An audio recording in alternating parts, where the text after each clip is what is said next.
Hello दोस्तों, स्वागत है आपका।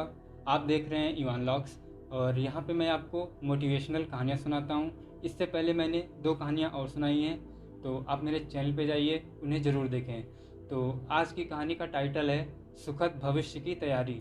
तो चलिए कहानी शुरू करते हैं।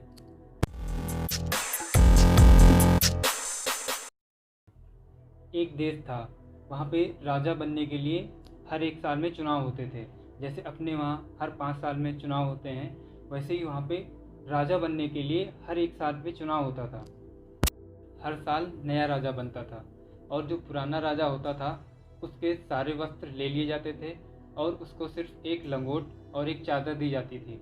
फिर उसको नाव में बिठा के नदी पार कराई जाती थी, जो कि नदी के पार जंगल था, उसमें छोड़ दिया जाता था। ये उस देश की परंपरा थी और ये वर्षों से चली आ रही थी। और ये नियम सारे राजाओं को पता था कि हमें 1 साल बाद जंगल में छोड़ दिया जाएगा। उस जंगल में ना ही लोग थे, ना ही बस्तियाँ थी, ना ही खाने के लिए कुछ था। फिर भी राजा उसके लिए कुछ नहीं करते थे। लेकिन जो इस बार राजा चुना गया वो होशियार था, वो अपने भविष्य के लिए थोड़ा होशियार था। उस नए राजा ने अपने मंत्रियों और लोगों को बुलाया और उनसे पूछा, हाँ भाई, हमारा कार्यकाल कितने समय का है? फिर मंत्रियों ने बोला, हुजूर, आपका कार्यकाल पूरे 1 साल का है, पूरे 365 दिन। आपका जो मन हो वो करें, आपको जिसका मन हो उसको बसाएं, जिसका मन हो उसको उजाड़ें। आपकी 1 साल तक पूरी आज्ञा मानी जाएगी। राजा ने कहा, ठीक है। फिर राजा अपना काम ईमानदारी से करने लगा। अब नए नए राजा बने थे तो चापलूस लोग आए और बोले, महाराज, हमने आपके लिए बहुत बड़ा प्रबंध किया है, बहुत बड़े बड़े लोग आ रहे हैं, आप भी आइए। तो राजा ने कहा कि हमारे पास बहुत काम है और हमारे पास बिल्कुल समय नहीं है। यह कहकर राजा ने मना कर दिया। फिर वो लोग 2-3 बार आए, लेकिन राजा ने हर बार उन्हें ऐसे ही मना कर दिया।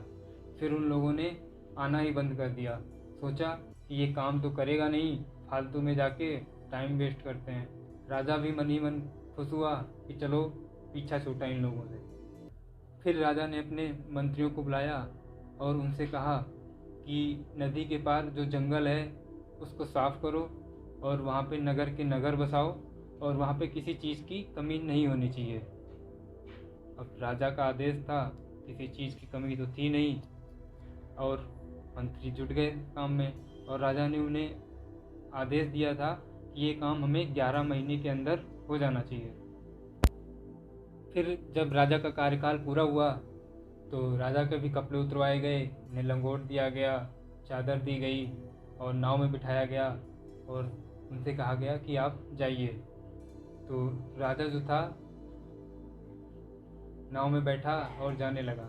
लोगों ने पूछा, आप तो खुश हैं, और बाकी लोग जो यहाँ से गए वो रोते रोते जाते हैं। राजा धीरे से मुस्कुराया और चला गया, क्योंकि राजा ने अपना काम कर लिया था।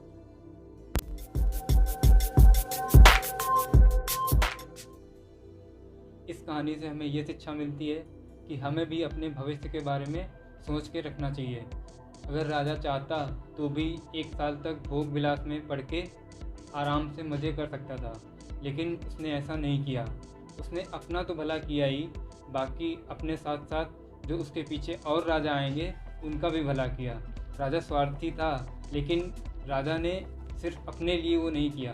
तो आप भी, अगर किसी का बुरा नहीं हो रहा है तो आप भी अपने लिए स्वार्थ कर सकते हैं। तो आपको ये कहानी कैसी लगी हमें कमेंट करके ज़रूर बताना और चैनल को सब्सक्राइब करना मत भूलना। जय हिंद।